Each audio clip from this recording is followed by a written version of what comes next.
હિન્દી દિવસ નિમિત્તે ભારતીય પરિપ્રેક્ષ્ય સામાજિક સુરક્ષા નામનું પુસ્તક લોન્ચ કરવામાં આવ્યું, જેમાં ભારતીય બંધારણમાં સામાજિક સુરક્ષાને શું મહત્વ આપવામાં આવ્યું છે તેનો વિસ્તારપૂર્વક ઉલ્લેખ કરવામાં આવ્યો છે. આ પુસ્તકનું વિમોચન પુસ્તકના લેખક રત્નેશ કુમાર ગૌતમ દ્વારા કરવામાં આવ્યું હતું. આ પુસ્તક હિન્દીમાં વાસ્તવિક સ્ત્રોતો સાથે લખી સામાજિક સુરક્ષા પર પ્રથમ પુસ્તક છે. આ પુસ્તકમાં લેખક ભારતીય પરિપ્રેક્ષ્યમાં સામાજિક સુરક્ષાની સ્થિતિ છે તે જણાવવા માટે શું કરવાની જરૂર છે તેની સાથે સાથે પણ સુરક્ષા સંબંધિત ઉપાય જે વિવિધ સરકારો દ્વારા બનાવવામાં આવ્યા છે. ભારતીય બંધારણમાં સામાજિક સુરક્ષા સંબંધિત શું આપવામાં આવ્યું છે તે અહીં જણાવાયું છે. ભારતનું મુખ્ય ચિંતકો દ્વારા સામાજિક સુરક્ષા સંબંધિત શું વિચાર પ્રગટ કર્યા છે તેમાં એક પ્રયાસ કર્યો છે.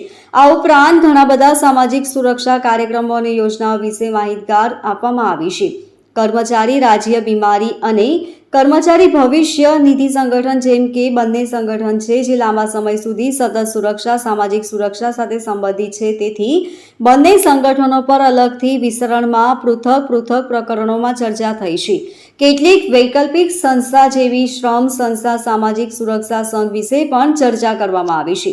આ કાર્યક્રમમાં મુખ્ય મહેમાન તરીકે પ્રવીણ પ્રસાદ, ઉપેન્દ્ર કુમાર, શ્રી જયંત કુમાર આયકર, श्री एन.के. चौधरी, श्री प्रेमके दास, रविंद्र प्रसाद जयसवाल, दीप जोशी तथा श्याम कुमार उपस्थित રહ્યા હતા. आज एक पुस्तक परिचर्चा है जो मैंने सामाजिक सुरक्षा विषय पे लिखी है.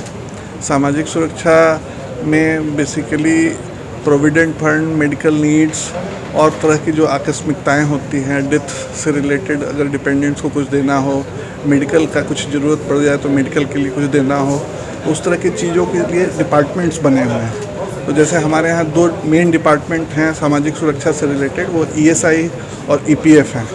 ये दोनों डिपार्टमेंट्स इस तरह की सुविधाएं देते हैं आम वर्कर्स को जो कि ऑर्गेनाइज सेक्टर में काम करते हैं. तो इससे रिलेटेड बहुत सारी ऐसे स्कीम्स हैं सरकार के जिसके बारे में बहुत लोगों को कम जानकारी है. तो इसके बारे में मैंने एक पुस्तक लिखी है और ये हिंदी में पहली पुस्तक है इस विषय पे. इंग्लिश में बहुत सारी पुस्तकें उपलब्ध है लेकिन हिंदी में नहीं है. ये विषय पर आपको पुस्तक लिखने का विचार कैसे? ये विचार हम लोगों ने मैंने एक हमारा EPF का एक इंस्टीट्यूट है, वहाँ पे हम लोगों ने ट्रेनिंग की थी और उस प्रशिक्षण में हम लोगों से बात हुई तो ये पता चला कि भारतीय भाषाओं में इस विषय पे कम लेखन हुआ है और कम मटेरियल उपलब्ध है. तो इसलिए मैंने सोचा कि एक किताब उसको के रूप में लिख के और लोगों तक पहुंचाने की कोशिश की जाए. करीब 2 साल लगा मुझे और उसके पहले मैंने इसके बारे में सोचा था, लेकिन कोरोना के टाइम में इसकी ज़रूरत बहुत ज़्यादा महसूस हुई जब मेडिकल नीड्स सब लोगों के सामने खड़े हुए थे. बहुत सारे लोगों का रोज़गार का दिक्कतों का सामना करना पड़ रहा था. उस समय मुझे पुरानी बात याद आ गई कि जिसके बारे में मैंने सोचा था. तो उस समय थोड़ा समय भी मिला और मैंने इस पर काफ़ी रिसर्च किया, इस पर लिखा और फिर अभी आज आप लोगों के सामने ये पुस्तक क्या है. मैसेज लोगों को दोगे पुस्तक के? मैं चाहता हूँ कि सरकार की बहुत सारी स्कीम हैं सामाजिक सुरक्षा से रिलेटेड. करीब 600 से 700 स्कीम्स हैं पूरे भारत में. विभिन्न राज्य सरकारों का अलग स्कीम है, केंद्रीय सरकार का अलग स्कीम है.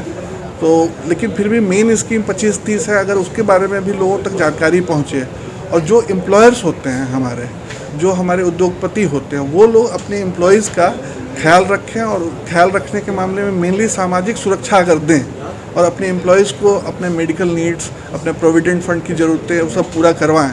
तो यही मेरा संदेश है कि मैं चाहता हूं कि सब तक ये बात पहुंचे. Bureau report LK star news, सूरत.